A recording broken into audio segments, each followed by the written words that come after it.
नमस्कार दोस्तों, मैं इस वीडियो के माध्यम से आप सभी के लिए एक्टिव वॉइस पैसिव वॉइस से रिलेटेड सेंटेंस लाया हूँ जो कि अधिकतर एग्ज़ाम में पूछे जाते हैं। आपके सामने पहला सेंटेंस है, मोहन लाइक्स टी। इस पूरे सेंटेंस में आपको ऑब्जेक्ट को ढूंढना है कि इस सेंटेंस में ऑब्जेक्ट क्या है। तो आपको ये पूरा सेंटेंस मालूम होना चाहिए कि जो मोहन आपका सब्जेक्ट है, वर्ब आपकी लाइक्स है और ऑब्जेक्ट आपका टी है। तो टी को हम सबसे पहले लिखेंगे। उसके बाद हम देखेंगे कि इस वर्ब के जो वर्ब है, ये वर्ब काय में आ रही है, आपकी प्रेजेंट में है, पास्ट में, फ्यूचर में। तो आपकी जो वर्ब है इसमें एस या ईएस आ रहा है, तो ये वर्ब आपकी प्रेजेंट की है, प्रेजेंट टेंस की है, सिंपल प्रेजेंट की है। तो हम टी को सबसे आगे लिखेंगे। टी के बाद हम ये देखेंगे टी सिंगुलर में आता है कि प्लूरल में आता है। अगर आपका टी सिंगुलर है तो हम फार्मूला के हिसाब से, मैं आपको फार्मूला लिखा रहा हूँ, इसके अंदर फार्मूला के साथ चलना है हमको। तो टी के साथ इज़ आएगा और आपका जो लाइक है उसका थर्ड फॉर्म हो जाएगा, तो लाइक्ड हो जाएगा। लाइक के बाद आप वाई लगाएंगे और जो आपका सब्जेक्ट है वो एंड में आ जाएगा और वो सबसे एंड में हो जाएगा मोहन। तो आपका सेंटेंस बन जाएगा T is liked by Mohan.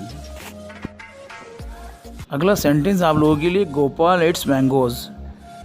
इस पूरे सेंटेंस में आपका जो ऑब्जेक्ट है वो मैंगोज़ है। हम मैंगोज़ को सबसे आगे लिखेंगे। उसके बाद देखेंगे जो आपका इट्स है ये प्रेजेंट टेंस में आती है और मैंगोज़ जो है वो बहुवचन है, प्लूरल है। तो उसके साथ हम क्या लगाएंगे, आर लगाएंगे। हमेशा बहुवचन के साथ आर लगता है प्रेजेंट में। उसके बाद हमको फिर जो इट्स है उसको हमें थर्ड फॉर्म में चेंज करना है, तो इटन हो जाएगा आपका और आपको बाय लगाना है। उसके बाद आपको जो सब्जेक्ट जो आपका सबसे आगे गोपाल था उसको एंड में आपको गोपाल लिखना है। इस प्रकार से आपका ये जो एक्टिव वॉइस जो है वो आपका पैसिव वॉइस में चेंज हो जाएगा। आपके लिए तीसरा सेंटेंस है, दे प्लेड क्रिकेट। ये जो आपका तीसरा सेंटेंस है वो भी ऊपर दिए गए दोनों सेंटेंस के अनुसार है। इसमें हमारा जो ऑब्जेक्ट है वो क्रिकेट है।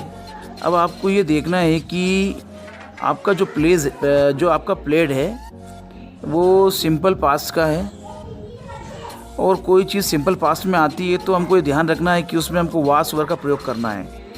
एक वचन के साथ हमको वास का प्रयोग करना है और बहुवचन के साथ हमको वर्ब का प्रयोग करना है। तो यहाँ पे जो क्रिकेट है आपका वो एक वचन है, उसके हिसाब से हमें क्रिकेट के बाद वास लगाएंगे और आपका थर्ड फॉर्म जो है प्लेड, वो प्लेड ही होगा। बाय लगाएंगे और एंड में आपका जो दे है वो देम हो जाएगा। यहाँ पे जो प्रोनाउन है वो चेंज हो जाएगा, दे का देम हो जाएगा। चौथा सेंटेंस आप लोगों के लिए है, यू टोल्ड स्टोरीज। अब इसमें भी आपको देखना है कि जो टोल्ड है वो आपका पास्ट में आता है। तो हमें इस बात का ध्यान रखना है कि जो आपका ऑब्जेक्ट है हम उसको सबसे पहले लिखेंगे स्टोरीज़। उसके बाद ये देखेंगे कि स्टोरीज जो है वो आपका एक वचन है या बहुवचन है, ये सिंगुलर में आता है, प्लूरल में आता है। तो ये यहाँ पे प्लूरल में आ रहा है, स्टोरीज है एक से अधिक, तो इसके साथ हम वर्ब लगाएंगे और जो आपका थर्ड फॉर्म होगा वो टोल्ड ही होगा। बाय लगाएंगे, उसके बाद हम यू का यू ले लेंगे, यानी आपका जो प्रोनाउन है वो यू का यू हो जाएगा। आपके सामने पांचवा सेंटेंस है, we shall win the match. इस सेंटेंस में हम इस सेंटेंस की पहचान हम करेंगे सेल से, यानी कि सिंपल फ्यूचर। तो इसका जो ऑब्जेक्ट है द मैच, हम उसको सबसे पहले लिखेंगे। उसके बाद हम विल भी लगाएंगे रूल्स के हिसाब से। उसके बाद विन का वोन हो जाएगा। उसके बाद आपको बाय लगाना है और एंड में आपको वी जो आपका प्रोनाउन है उसको चेंज करके अस बनाना है। इस प्रकार से आपका ये active voice sentence passive voice में चेंज हो जाएगा। आपका अगला सेंटेंस है, दे विल इनवाइट अस। इस सेंटेंस में हमको वर्ब के बाद ऑब्जेक्ट लेना है, लेकिन इसमें आपकी ऑब्जेक्ट नहीं है। यहाँ पे अस लिखा हुआ है तो हम अस को वी बनाना है। हमको अस का वी बनाना है, सबसे पहले वी लिखना है। उसके बाद हमको वी के साथ सेल भी का प्रयोग करना है, तो हम सेल भी लगाएंगे और इनवाइट का थर्ड फॉर्म हो जाएगा इनवाइटेड। उसके बाद आपको बाय लगाना है रूल्स के हिसाब से और दे जो आपका देम हो जाएगा। दे जो आपका प्रोनाउन है वो देम हो जाएगा। इस प्रकार से आपका active voice sentence passive voice में चेंज हो जाएगा। सातवां सेंटेंस जो आपके सामने है, ही इज़ हेल्पिंग देम, वह उनकी सहायता कर रहा है। देखिए इसके अंदर थोड़ा सा चेंजेस आ गया है। इसमें हेल्प के साथ जो हेल्प है उसमें वर्ब में आईएनजी आ रही है, तो हमको थोड़ा सा चेंज करना है। आपका जो हेल्पिंग है उसके आगे इज़ आ रहा है, हमको इससे पहचान करना है कि आपका सेंटेंस कौन सा है। इसमें पहचान हो रही है कि आपका जो सेंटेंस है ये भी प्रेजेंट में आता है, प्रेजेंट कंटिन्यूस में आता है। तो हम जो आपका एंड में जो वर्ब के बाद इसके अंदर ऑब्जेक्ट तो है नहीं है, लेकिन हम देम का दे कर देंगे। उसके बाद हम देखेंगे कि जो दे है, दे के साथ दे माने बहुवचन, वे, इसके साथ हम आर लगाएंगे और उसके अंदर हम एक नई चीज़ जोड़ेंगे, बीइंग, क्योंकि वर्ब में आईएनजी आ रहा है तो यहाँ पे बीइंग हो जाएगा। उसके बाद हम लगाएंगे हेल्प का थर्ड फॉर्म लगाएंगे, तो हेल्प का थर्ड फॉर्म हो जाएगा आपका हेल्प्ड। उसके बाद हम बाय लगाएंगे और एंड में हम ही का हिम कर देंगे, यानी कि प्रोनाउन जो है ही, वो हिम हो जाएगा। अगला सेंटेंस आपके सामने है, द टीचर्स आर प्रेजिंग मी, यानी कि शिक्षक जो है मेरी प्रशंसा कर रहे हैं। अब आपको इसमें देखना है कि जो आपकी प्रेज वर्ब है उसके बाद मी आ रहा है, तो मैं आपको पहले समझा चुका हूँ ऊपर भी कि एंड में यदि कोई ऑब्जेक्ट नहीं आती या देम आता है या मी आता है तो हमको मी का आई कर देना है, तो आपका मी का आई हो जाएगा। उसके बाद हमें ये देखना है कि जो प्रेज के आगे जो आपकी वर्ब आ रही है, हेल्पिंग वर्ब जो आ रही है वो काय की है। तो ये जो आपकी हेल्पिंग वर्ब है ये भी आपकी प्रेजेंट में आती है, प्रेजेंट कंटिन्यूस में, तो हमको इसके हिसाब से चलना है।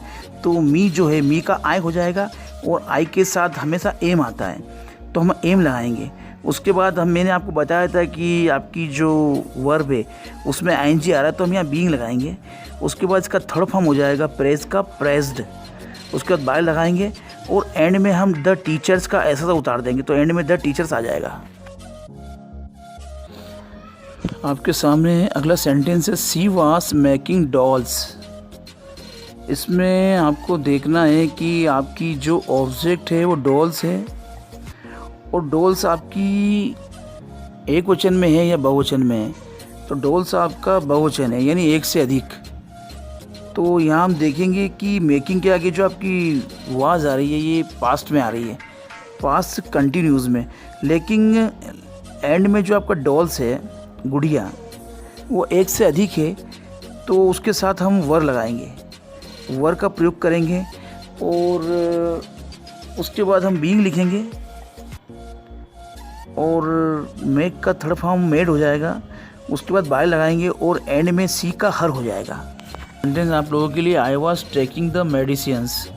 इसमें जो आपका ऑब्जेक्ट है द मेडिसिन, उसको आपको सबसे पहले लिखना है। उसके बाद आपको ये देखना है कि टेकिंग के पहले जो वाज आ रहा है ये पास्ट कंटिन्यूस में आ रहा है, तो आपको इसके साथ में मेडिसिन के साथ वर लगाना है, क्योंकि मेडिसिन आपका बहुवचन हो गया है।